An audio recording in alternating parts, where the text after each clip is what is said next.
Hello, and welcome to the Those Coffee People podcast. I'm Jennifer, and today I'm excited to introduce you to Brandon, the founder of Bird and Branch, who, alongside his wife, started roasting a little more than a year and a half ago.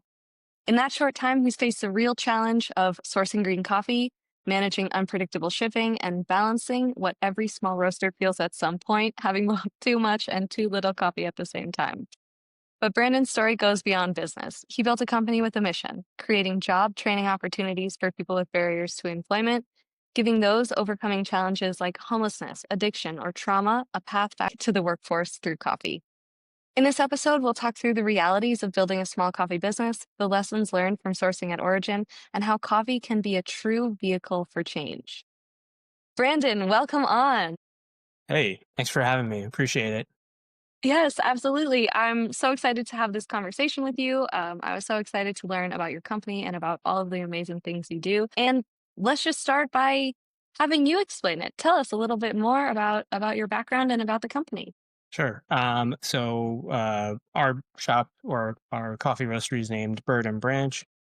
We're based in New York City. We have two locations now, one in Midtown Manhattan in Hell's Kitchen, and then another one down at Pier 57 in the Chelsea area. So if anybody's ever in New York, feel free to stop on by. My wife and I, she's actually the CEO. So when you say founder, I just want to make sure she gets due credit for the business. But we opened up in 2018 in February. And so we had actually established the business in order to provide a job training program for people with barriers to employment, like you mentioned. So we work with different partner organizations who vet candidates and usually have like job readiness programs so that they can bring them into our shop and receive barista training over the course of, let's say, 3 to 6 months. And our goal really is to provide a space where people can learn the skills of a barista, but do so in an environment where, number one, it's okay to make mistakes, right? They can learn and keep on learning, and that's okay. And number two, their presence is not predicated on how productive they can be in the space. We just want to allow them a chance to see what it's like to work in a reasonable environment, but also find out how to model other employees in terms of being a good employee at, let's say, another shop down the road. And I would say many of our trainees or some of our trainees don't necessarily stay in coffee, but just giving them the chance to work at a company, work in a shop, work with customers is helpful for them in adapting to other environments. Really exciting. And it's a beautiful thing that you do in contributing towards this cause. I'm wondering, how did you get into this, or why did you pick this as the cause you wanted to support? So I'll try and condense the story as much as possible. There are all different versions of it, but I'll say we live around Penn Station in New York. We see a lot of homelessness, and over the course of the years, we've done what we can to try and help out people on an individual basis. But overall, I would say we felt dissatisfied with what we were able to do. Right, a lot of things that we as individuals do are just seemingly small band-aids on societal issues and like large scale mental health issues that we can't really overcome. So we thought that opening a retail business could be a way to employ specifically homeless people. And then over the course of talking with other friends in like restaurant industry and also other people who work in homeless shelters and homeless ministries, we landed on doing job training and doing it in coffee because we felt like the skills of a barista are quite transferable. If you can learn to be a barista at our shop, you can learn to be a barista at any shop or hotel or restaurant and help contribute there. And then we also opened up the range to be job training rather than long term employment and working with anybody with some sort of barrier to employment, just so that we could work with different organizations. And also, we know that we're a small shop, so I can only hire so many people. But if we leave the door open and continually train candidates that come through, then we can hopefully reach more people. Nice. I love that. And I really love how coffee is a vehicle for change and how coffee can be a driving force of so many initiatives of things that people want to do good in the world. Now, something that I find is I talk to a lot of people, like good people who have great intentions. But the part that's really hard is you're still running a business. How do you communicate all these good initiatives that you're doing in a way that helps your end users, your customers, actually connect with the soul and the spirit of the business, and in a way that doesn't come out as just seeming like marketing talk? How do you get people to really care about this? I'm not sure I have that much advice, but I'll share our side anyway. We are not really good at marketing ourselves, and even when we started the business, our whole thing was we're going to focus on making sure the product is good, so that um, we have loyal customers regardless of what the mission is. And eventually, when they find out that hey, their values actually align with ours, then that increases their loyalty. So I guess our approach is not to draw people into the shop because of the marketing, because of the social impact story, but to keep customers engaged after they've already found us because of that social impact story. And I think it translates not just through our training program, but we've had a lot of customers and really just like visitors, could be one-time visitors, come up to us and see the attitude, I think, of our employees with not just job trainees, but also the homeless population that exists all around our shop because we're in the middle of Manhattan. For us, the overarching concept is that everybody can be treated or ought to be treated with dignity, regardless of whether or not they're a paying customer. And so I think that that approach, you know, it informs how we run the training program, but it also informs how we do hospitality within our shop. That's beautiful. I really like that. Thank you so much for sharing that. And so that has me thinking now, if someone else is listening to this right now and they're thinking, I also want to do a business with impact, what do you think could be some advice that they could take away in making this a formula? You know, they're not in New York City. Maybe they're, I don't know, in Ohio or in California or wherever they are. How could someone take this same initiative and maybe duplicate it on their own? So I think number one, get your numbers straight, or at least like, what your guesses are when you're doing a business plan. Make sure that it's based somewhat in reality. And then beyond that, I think it's important to maintain a perspective of what we or what you can accomplish in a business. When I was talking before about how we were dissatisfied with what we could do for the homeless community, and I think it's part of a larger societal issue. I don't take it upon myself, or I don't think it's our purpose to solve that entire problem, but I think it's our purpose to at least live with integrity and chip away at a specific problem that speaks to us. So if someone else is looking to do a social impact business, I don't think they have to solve the world or fix everything or bring peace to all mankind through the business. But if the numbers of the business seem reasonable, if you can live with less profit and put that money towards taking care of people in small ways, right? It's not like our job training program is very big. It's not like we have a ton of people who come through here. I wouldn't consider ourselves a business success story, but I do think we focus on, like I said, living with integrity and running a business with integrity along the lines of this form of social impact. I love it. It makes me think of when airplanes are giving the safety announcement. They say, put on your mask first before assisting others around you. Yeah. It's kind of like that as well. Yeah. Yeah. Don't just dive into the ocean if you can't swim. Yeah. Brandon, my next question for you has a totally different topic. It has to do with something we had discussed in our initial conversation. You mentioned something to me and it just really stuck with me. You mentioned the Amazon effect and how shoppers and consumers are now being impacted by this phenomenon that's coming out about the Amazon effect. I would love if you could explain that. And what do you think this is and how is it impacting the coffee industry in general? Um, I So the reason I brought it up, we definitely had a specific order where, I got the notification that an order came through, and then we didn't ship until, or it was one day later, and the customer emailed asking, "Hey, like, when is this going to go out?" And it wasn't like a piece of merch, like a tote bag, which is really easy to ship out. It was some of our brownies, like we have like black sesame squares that we bake in house. So we have to bake it, we have to wrap it, and it's not like a something that just sits on the shelf and goes out.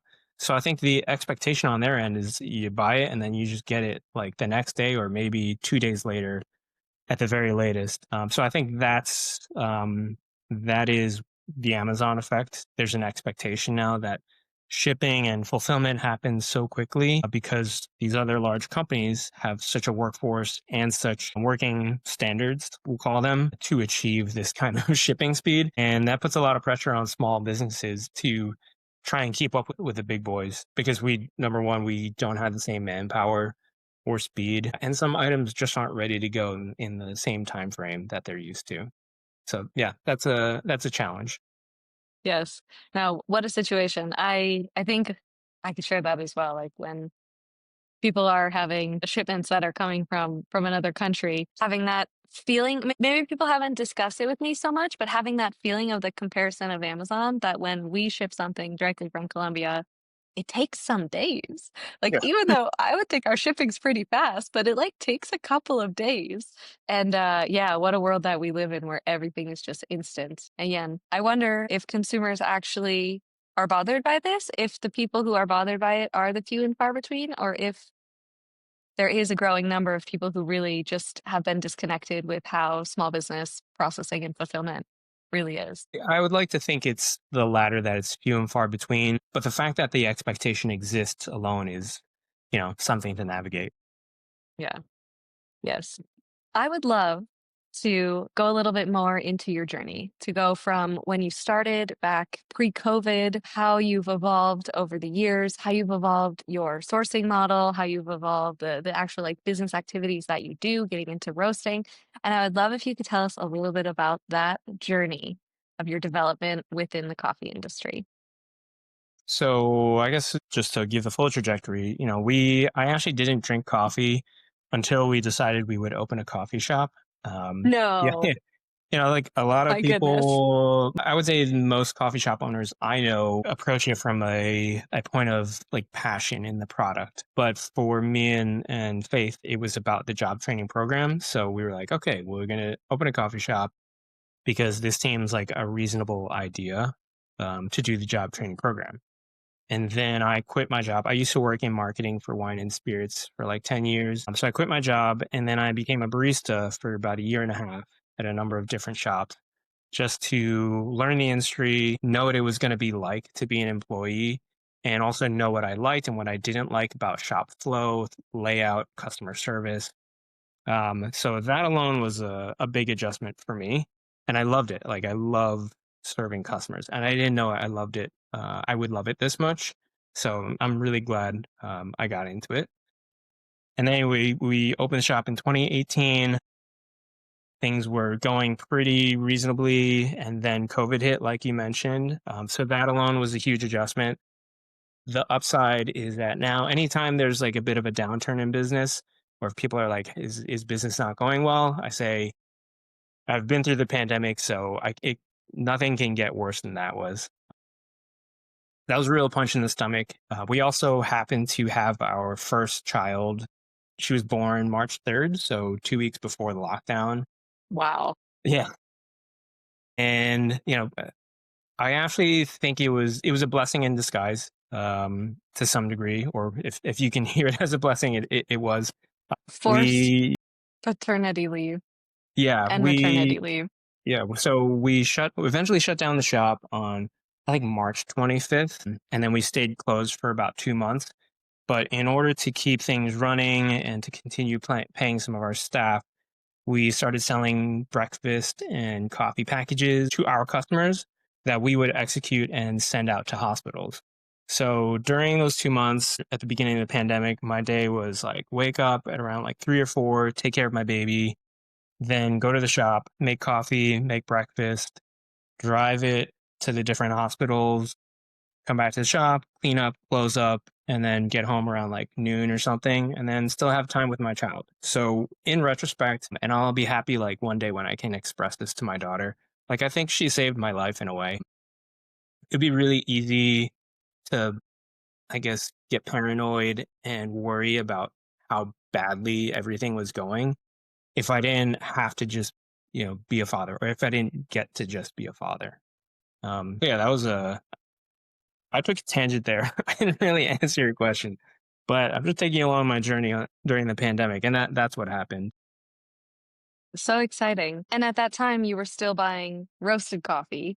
Correct. And So we did that have any sort of impact in your shift from there? Or at that time, you're just happy not roasting coffee yourself? No, we were still happily not roasting. We hadn't even it hadn't really occurred to us to roast at that point anyway. And I'll say we work with a really, really great coffee roaster, St. Frank in San Francisco, and we now source a lot of our green coffee through their one of their arms, Bonaventure. So yeah, we were happily sourcing roasted coffee through them. But Kevin, the owner, he's always of the mindset of collaboration over competition. And I think that we have seen so much progress from that. So he has always expected that we would eventually roast coffee ourselves. And he wasn't worried about, losing a wholesale customer. So it's nice to have the inspiration from him and seeing how they try to work really well with their producers. And that's kind of what inspired us to say, oh, maybe we can do this. I would say because I didn't come from a coffee passion background, we've continually approached this as humbly as we could. When I first started opening the shop, I was like, oh, I'm just a baby barista. And now that I have the shop, I still feel very young or very green as far as sourcing green coffee goes or roasting coffee goes. And what was that moment that you took the jump that you said, I know I'm in the right position to go from buying roasted to roasting myself? Because I know that this is the thing I think Mm, a lot of cafe owners, they wonder, am I in that right position? Is this a smart move for me? And I'd love to get your perspective on that moment. sure. Well, I think it helps a lot that we don't now just own a roastery.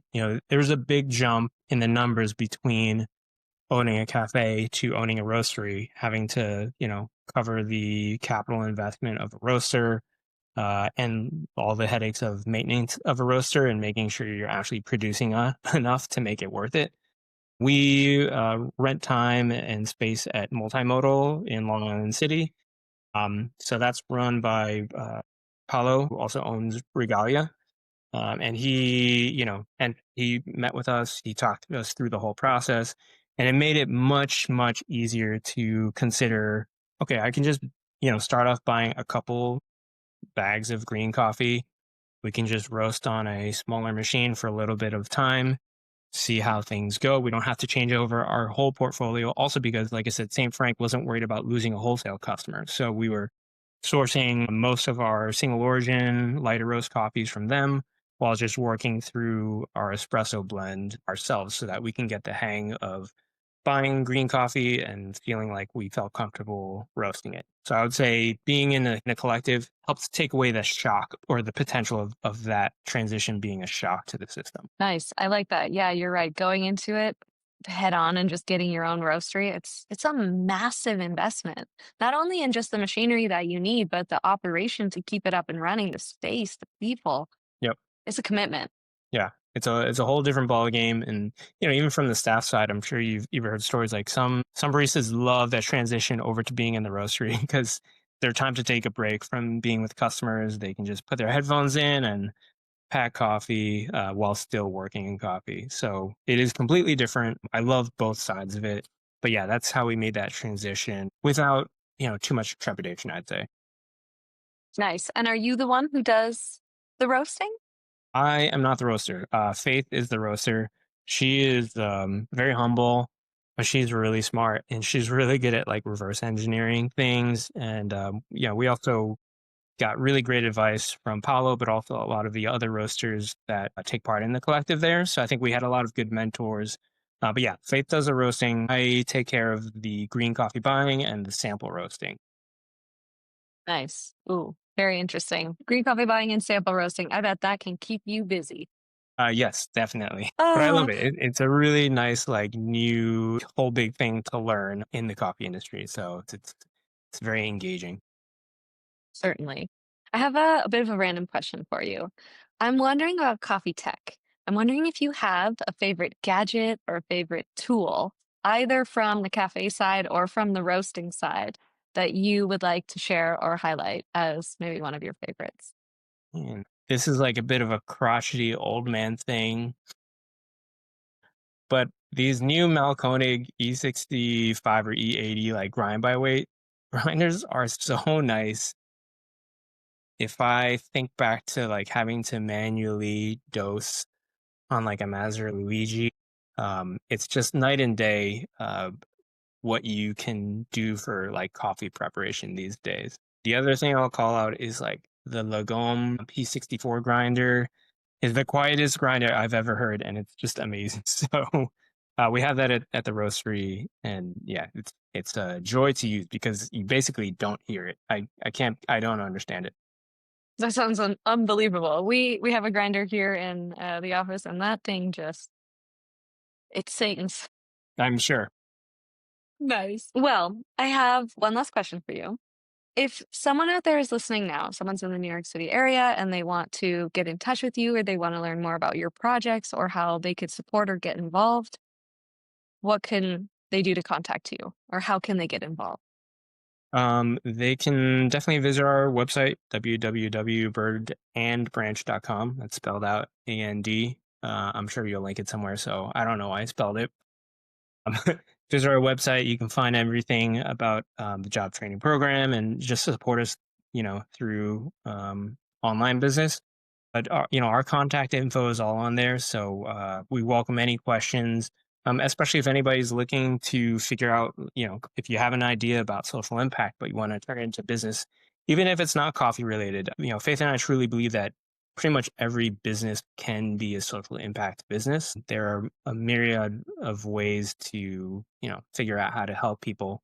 And it doesn't need to be, like I said, solving the entire problem. I think if we all just take a little chunk off of the problem, whatever is in our wheelhouse, then we can collectively accomplish a lot.